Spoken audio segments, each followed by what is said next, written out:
আমাদের মানবিকতার এবং আমাদের সংবিধানের চরম অপমান। আজকাল যদি কোনো ঈশ্বর নিয়ে দেবতা নিয়ে কথা বলা হয়, যদি কটূক্তি করা হয়, তাহলে তাদেরকে ভীষণভাবে তাদেরকে জেলে পুরে দেওয়া হচ্ছে বা তাদেরকে ভীষণভাবে তাকে অ্যারেস্ট করে নেওয়া হয়ে যাচ্ছে, তাদেরকে সাইবার ক্রাইম করা হচ্ছে। কিন্তু আজকে যে এত বড় একটা অন্যায় তিনি করলেন, তিনি যে এইভাবে সংবিধান সম্পর্কে কটূক্তি করলেন, এর বিচার আমরা চাই। আমরা তিনি যদি বিকলাঙ্গ হয়ে থাকেন তাহলে তিনি শুধু দেহে বিকলাঙ্গ নন, তিনি মানসিকভাবে বিকলাঙ্গ। তিনি সংবিধানকে জানেন না, তিনি সে কি করে পড়াতে এসেছে, তাকে এখানে ঢোকালো কে, সে কোন থ্রুতে সে ঢুকেছে, সে কি করে, সে যদি আজকে সংবিধানে এই কোটা না থাকতো, এই সুযোগ না থাকতো, তাহলে সে এখানে ভট্টাচার্য আর মুখার্জি কেউই এখানে ঢুকতে পারতো না। আজকে তাকে এই কলেজ যদি তাকে পক্ষপাতিত্ব করে তাহলে বলবে এটা তারা ভুল করছে। এর জন্য আমাদের সংগ্রাম, আমাদের আন্দোলন জারি থাকবে। এই বলে আমি আমার বক্তব্য শেষ করছি। জয় সংবিধান, জয় ভীম। পাওয়ার কিছুক্ষণের মধ্যেই যাদবপুর বিশ্ববিদ্যালয়ের অধ্যাপক অরূপ ভট্টাচার্য তিনি ফোন করেন মেয়েটিকে। তিনি মেয়েটিকে ফোন করে বলেন, এই সংবিধানের পড়ার কি আছে, এ পড়ে লাভ কি, এই সংবিধানকে কেটে ছিঁড়ে টুকরো টুকরো করে জলে ভাসিয়ে দাও।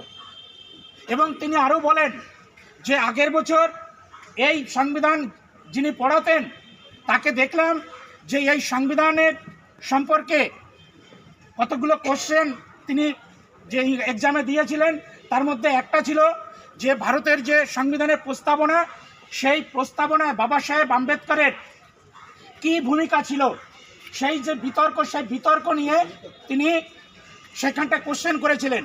তা বলেছিলেন এই কে এই আম্বেদকর, এই আম্বেদকরকে নিয়ে পড়ার কি আছে, ওইসব জিনিস জেনে হবেটা কি, এই সংবিধানটাকে কুচি কুচি করে কেটে জলে ভাসিয়ে দাও। এবার এখানটায় প্রথম প্রশ্ন যে যাদবপুর বিশ্ববিদ্যালয়ের যে বিভাগের অধ্যাপক এই অরূপ ভট্টাচার্য, অধ্যাপক বলতে গায়ে লাগছে, তিনি অধ্যাপক পদের যোগ্যই নন। তিনি যে বিভাগের অধ্যাপক তিনি এই পলিটিক্যাল সায়েন্স বা এর সংবিধান পড়েই কিন্তু সেখানটায় এসেছেন, অথচ তিনি সংবিধান নিয়ে যাদেরকে পড়াবেন সেই ছাত্রদেরকেই তার সংবিধান আমাদেরকে পড়ে আমাদেরকে দেশটাকে চালাতে হবে, সেই জায়গায় তাদেরকে অবজেকশন, সেই জায়গায় তাদের অসুবিধা, সেই জায়গা থেকে দাঁড়িয়ে তারা বিভিন্ন সময় বিভিন্ন রকম মতবিরোধ তৈরি করে, বিভিন্ন সময় বিভিন্ন রকম স্ল্যাক কথাবার্তা ইউজ করে সমাজে। যে আজকে যে সংবিধান রচনা করেছে, যেই সংবিধানের উপর দাঁড়িয়ে ভারতবর্ষটা চলছে, যে সংবিধানের উপর দাঁড়িয়ে আজকে বিভিন্ন বিশ্ববিদ্যালয় চলছে, কলেজ ইউনিভার্সিটি সমস্ত জায়গায় যে পরিচালিত হচ্ছে, সেই যে ব্যক্তির দ্বারা রচিত তাকে তারা কোনোভাবেই সহ্য করতে পারেন না, তার বহিঃপ্রকাশ মাঝে মাঝে তারা ঘটিয়ে ফেলে। তাহলে আজকে দাঁড়িয়ে কেন ঘটাতে সাহস পাচ্ছেন তারা ঘটাতে সাহস পাচ্ছেন আমরা যারা অধিকাংশ মানুষ, বহুজন যারা সংখ্যাধিক্য দিক দিয়ে 85 থেকে 90% মানুষ আমরা বিচ্ছিন্ন হয়ে আছি। আজকে 3 থেকে 9% মানুষ তারা আজকে পুরো প্রশাসনটাকে পরিচালনা করছে। তারা নিজেদেরকে বলছে আমরা যেভাবে পরিচালনা করবো প্রশাসন, সেইভাবে মানুষকে পরিচালিত হতে হবে। সেই জায়গায় দাঁড়িয়ে আমরা সবসময় পিছিয়ে আসছি, আমরা বিচ্ছিন্নভাবে আছি, আমরা একত্রিত হতে পারছি না বলে আজকে তারা এই ঘটনাগুলো ঘটাতে সাহস পাচ্ছে। তা আজকে এই মঞ্চ থেকে ঘোষণা করতে চাই, দাবি করতে চাই, যে সমস্ত সংগঠন এখানে উপস্থিত হয়েছেন, আসুন আমরা সংঘবদ্ধ হয়ে এই সমস্ত ঘটনার তীব্র প্রতিবাদ জানাই। এবং যাদবপুর বিশ্ববিদ্যালয়ের মতন যে সমস্ত ঘটনা ঘটেছে, এইরকম ঘটনা আগামী দিনে যেখানে ঘটবে আমরা সংঘবদ্ধভাবে বৃহত্তর আন্দোলন সংগঠিত করে তাদেরকে স্তব্ধ করে দিয়ে আজকে আমরা ভারতবর্ষে একটা নতুন অবস্থানে আমরা পৌঁছে যেতে চাই। আমি দীর্ঘ আলোচনায় যেতে চাইছি না, একটাই বার্তা, আসুন আমরা সংঘবদ্ধ হই। সংঘবদ্ধ হলেই আমরা একটা নতুনবাসী যে বহুজন মানুষ আমরা আছি, 85% থেকে 90% মানুষ, আমরা যদি সংগঠিত হই, আগামী দিনে দেশটা কিভাবে চলবে, সংবিধানটা কিভাবে পরিচালিত হবে, আমরাই ঠিক করব। এই জায়গায় দাঁড়িয়ে সকলকে আবেদন করে আমার বক্তব্য শেষ করছি। জয় ভীম, জয় ভারত। অধ্যাপক এইভাবে তার চালিয়ে যেতে পারেন? যাদবপুর বিশ্ববিদ্যালয় কর্তৃপক্ষ এ বিষয়ে উদাসীন, নাকি তারা ইচ্ছাকৃতভাবে এই ধরনের জাতি বিদ্বেষী অধ্যাপকদের মদত দিয়ে চলেছেন, সেটা আমাদের প্রশ্ন। দ্বিতীয় প্রশ্ন হলো, যে অধ্যাপক এই সংবিধান সম্পর্কে জানেনই না, তাকে এই সংবিধান পড়ানোর দায়িত্ব দেওয়া হলো কেন? তৃতীয় বিষয়, এই যে অধ্যাপক অরূপ ভট্টাচার্য, তিনি একজন ফিজিক্যালি হ্যান্ডিক্যাপ, নিজেই বারবার বিভিন্ন অধ্যাপকের কাছে গিয়ে এই ঘটনা ঘটার পর তিনি বলছেন আমি তো একজন ফিজিক্যালি ডিসেবল, সুতরাং আমাকে এবারের মতো ক্ষমা করে দেওয়া হোক। এমনকি সংবাদপত্রেও তিনি দোষ স্বীকার করেছেন। যে আজকে এই যাদবপুর বিশ্ববিদ্যালয়ের মতো একটা স্বনামধন্য বিশ্ববিদ্যালয় যে ন্যাক্কারজনক ঘটনা ঘটেছে, আমাদের সংবিধান প্রণেতা বিশ্ববরেণ্য ডক্টর ভীমরাও আম্বেদকর এবং তার রচিত সংবিধান, সেই সংবিধানকে আজকে যাদবপুরের মতন বিশ্ববিদ্যালয়কে দাঁড়িয়ে একজন অধ্যাপক অবমাননা করেছেন এবং তার সঙ্গে করেছেন তারই ছাত্রী। সেই ছাত্রীকে তিনি যে ধরনের কথাবার্তা বলেছেন সংবিধান সম্পর্কে, সেটা একটা ন্যাক্কারজনক এবং লজ্জাজনক একজন অধ্যাপকের মুখ দিয়ে যেটা বেরিয়েছে। আমরা মনে করি যে তিনি জানেন না বা বোঝেন না তা নয়, তিনি জেনে বুঝে এটা করেছেন। কেন করেছেন? যে সংবিধান যিনি রচনা করেছেন সে নিচু জাতির লোক, সুতরাং তার সংবিধান আমাদেরকে পড়ে আমাদেরকে দেশটাকে চালাতে হবে, সেই জায়গায় তাদেরকে অবজেকশন, সেই জায়গায় তাদের অসুবিধা, সেই জায়গা থেকে দাঁড়িয়ে তারা বিভিন্ন সময় বিভিন্ন রকম মতবিরোধ তৈরি করে। বিভিন্ন ভিসির সঙ্গে দেখা করব, সম্মানীয় ভিসি তিনি আছেন। তার আগে আসলে বলার ভাষা নেই। একটা ইউনিভার্সিটিতে আমাদের যে ইস্যু নিয়ে আসতে হচ্ছে, কখনো সেই ইস্যু নিয়ে এই ইউনিভার্সিটিতে আসতে হবে এটা আমরা কখনো স্বপ্নেও ভাবতে পারি না। আমরা আধুনিক যুগ বলছি, যাদবপুর একটা স্বনামধন্য ইউনিভার্সিটি, সারা বিশ্বে তার সুনাম রয়েছে।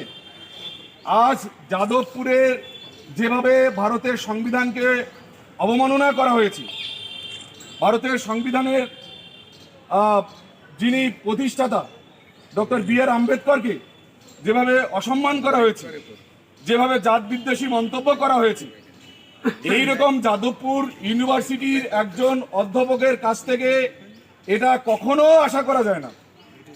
অর্থাৎ এটা যে কতটা লজ্জার, ভারতবর্ষের লজ্জা, পশ্চিম।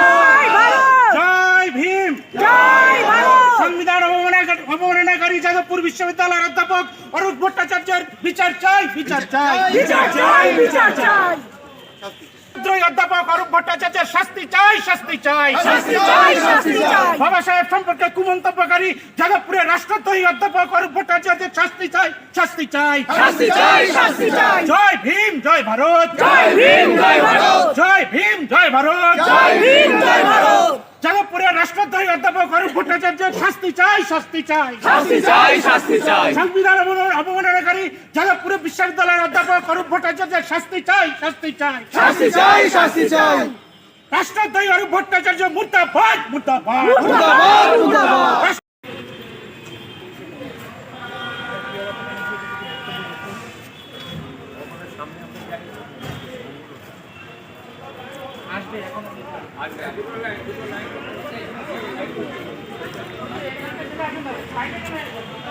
শাস্তি চাই, শাস্তি চাই। সংবিধান অবমাননাকারী অরূপ ভট্টাচার্যের শাস্তি চাই, শাস্তি চাই, শাস্তি চাই, শাস্তি চাই। সংবিধান অবমাননাকারী জাতিবিদ্বেষী অধ্যাপক অরূপ ভট্টাচার্যের শাস্তি চাই, শাস্তি চাই, শাস্তি চাই, শাস্তি চাই। জাতিবিদ্বেষী অধ্যাপক অরূপ ভট্টাচার্য মুর্দাবাদ, মুর্দাবাদ, মুর্দাবাদ। জাতিবিদ্বেষী অধ্যাপক অরূপ ভট্টাচার্য মুর্দাবাদ, মুর্দাবাদ, মুর্দাবাদ। সংবিধান অবমাননাকারী জাতিবিদ্বেষী অধ্যাপক অরূপ ভট্টাচার্য মুর্দাবাদ, মুর্দাবাদ, মুর্দাবাদ।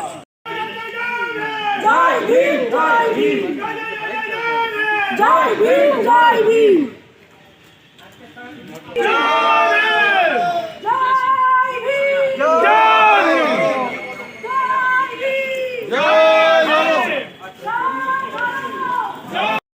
যাদবপুর বিশ্ববিদ্যালয়ের যে অধ্যাপক যিনি রয়েছেন অরূপ ভট্টাচার্য, তিনি যে এই যে বাবা সাহেব বি.আর. আম্বেদকরের নামে যে এত একটা বাজে একটা কথা বলেছেন এবং তার যে ঘটনাটা ঘটেছে এরপরে আমরা যে প্রতিবাদ যে করছেন, কি চাইছেন আর কি বলবেন এই ঘটনাটা নিয়ে? আমরা এই যে জঘন্য ঘটনা ঘটিয়েছেন এবং যে ধরনের সংবিধান বিরোধী কথা বলেছেন, সেটা আজকে আমাদের বিশেষ করে আমাদের সমাজে, আমরা পিছিয়ে রাখা সমাজের মানুষের মধ্যে একটা তীব্র প্রতিক্রিয়া তৈরি হয়েছে যে এই ধরনের ঘটনা যাদবপুর বিশ্ববিদ্যালয়ের অভ্যন্তরে কোনো অধ্যাপকের কাছ থেকে আমরা আশা করতে পারি না। তো সেটাও তিনি ঘটিয়েছেন এবং দীর্ঘদিন ধরে যে ডিপার্টমেন্টে তিনি অধ্যাপক, আইআর ডিপার্টমেন্টে, সেখানে দাঁড়িয়ে তিনি দীর্ঘ 1 বছর ধরে কোনো ক্লাস নেন না, এবং শুধু ক্লাস তো নেনই না, তিনি সংবিধান সম্পর্কে পড়ানোর কথা, সেখানে সংবিধান সম্পর্কে পড়ানো তো দূরের কথা, তিনি সংবিধানের বাইরে তিনি মরুবাদের যে সাবজেক্ট সেইটাকে পড়ানোর তিনি উদ্যোগ নিচ্ছেন ভেতরে ভেতরে। এই যে একটা ঘৃণ্য চক্রান্ত তিনি তৈরি করেছেন বা ভাবছেন, সেটার বিরুদ্ধে আমরা তীব্র প্রতিবাদ আজকে এই ডেপুটেশনের মধ্যে জানালাম ভিসি সাহেবকে। আর আজকে তারা বললেন আমরা বিষয়টা ফ্যাক্ট ফাইন্ডিংয়ের আমরা পাঠিয়েছি, তারা তদন্ত করে বিষয়টা দেখবেন, দেখার পরে 15 দিনের মধ্যে রিপোর্টটা দেবেন, দেওয়ার পরে আমরা আপনাদেরকে জানাবো যে ওনার বিরুদ্ধে কী ব্যবস্থা নেওয়া হলো। তো আমরা বললাম যে স্যার, যদি আপনারা এখানে ইউনিভার্সিটির অভ্যন্তরে ব্যবস্থা যদি নেন ভালো, না হলে তাহলে আমাদেরকে বাইরে থেকে তাহলে আমাদের প্রশাসনের আইনি ব্যবস্থা নিতে হবে, সেটাই যাতে না করতে হয় এটা একটু দেখবেন। কারণ যাদবপুর ইউনিভার্সিটির একটা গর্বের ইউনিভার্সিটি আমাদের, সুতরাং সেই ইউনিভার্সিটি কখনোই খারাপ কিছু একটা সিদ্ধান্ত নেবে বা এটা নিয়ে ডিলে করবে এটা আমরা আশা করি না। তো সুতরাং আজকের এই ডেপুটেশনে বিভিন্ন সমাজের বিভিন্ন আমাদের আম্বেদকরবাদী সংগঠন এখানে এসছেন। আমরা মূলনিবাসী বহুজন ঐক্য মঞ্চ মূলত মানে ঐক্যবদ্ধ করে সকলকে যুক্ত করে আজকে যৌথভাবে আমরা যে ডেপুটেশন দিলাম, সেই ডেপুটেশন আমরা এই মুহূর্তে আমরা সফলতার সঙ্গে শেষ করছি, এবং আগামী দিনে বৃহত্তর আন্দোলন যদি এই বিষয় নিয়ে যদি আমাদের যদি উপস্থিত করতে হয়, আমরা বৃহত্তর আন্দোলন সংগঠিত করব সারা বাংলা জুড়ে। এই হচ্ছে আমাদের অবস্থা। আপনার নাম? আমার নাম দীনেশ বিশ্বাস, মূলনিবাসী বহুজন ঐক্য মঞ্চের সাধারণ সম্পাদক। ধন্যবাদ।